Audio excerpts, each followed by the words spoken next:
ప్రతి మనిషికి చేతుల గీతలు డిఫరెంట్గా ఉంటాయి. ఎవ్వరికి కూడా సేమ్ టు సేమ్ గట్లనే ఉండవు కదా.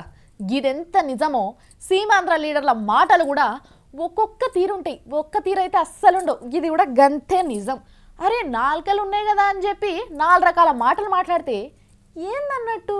తల్కాయ పని చేయని ఏ సీమాంధ్ర లీడర్ను వల్కరించినా అసెంబ్లీలో తెలంగాణ బిల్లును అడ్డుకుంటాం, ఎందుకంటే సీమాంధ్రకు అన్యాయం అవుతుంది కాబట్టి అంటాడు.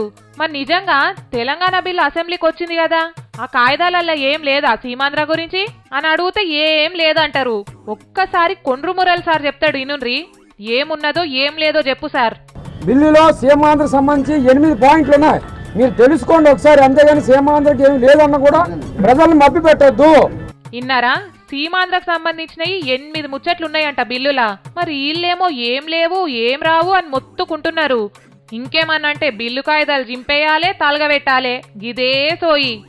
అందుకే కరుడు కట్టిన సమైక్యవాది రాఘవులు కూడా ఇలా తొందిరేషం చూసి ఇట్లా అంటున్నాడు. ఈ బిల్లుని తిరిగి రప్పించుకోండి అని చెప్పేసి చెప్పడం చూస్తే ఇది రాష్ట్రపతి గారిని అవమానం చేయడం లాగా ఉంది తప్ప ఆయన గౌరవించినట్లు లేదు. మీరంతా మడమేలు తిప్పిర్రు, మాటలు తప్పిర్రు గాని పాపం ఈ ఎర్రజెండ రాఘవులు సారు మాట మార్చిండా? ముందుగాల సంధి అదే మాట మీద ఉన్నాడు. మిమ్మల్ని చూసి ఆయన కూడా సిగ్గు అడవట్టే. రాష్ట్రపతిని అవమానిస్తారా?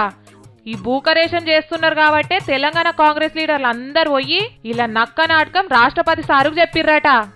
కానీ ఏమున్నారు చూడుర్రి, వీళ్ళ చేతులకు జట్టలు తలగా ఎట్లా నోర్లుంటే అట్లనే మాట్లాడుతున్నారు సీమాంధ్ర లీడర్లు. వీళ్ళకు వచ్చేటప్పుడు ఎట్లొస్తుందో ఏమో అని తిట్టుకుంటున్నారు తెలంగాణ జనం.